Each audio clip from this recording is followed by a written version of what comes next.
In front of me is Nubia RedMagic 10A, and today I would like to show you how you can download and apply Apple layout on this Android.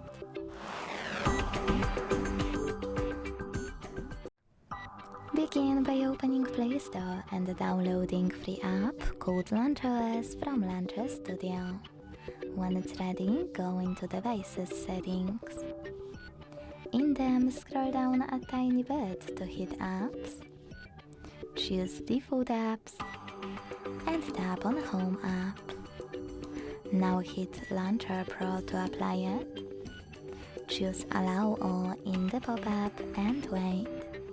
As you can see, after a couple of seconds, my launcher was successfully applied. To make some changes to it, go into Launcher app. If you want to go back to your default launcher, you can always do that by accessing the same settings and tapping on System Launcher.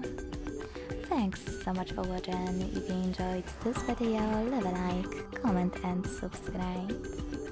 Bye!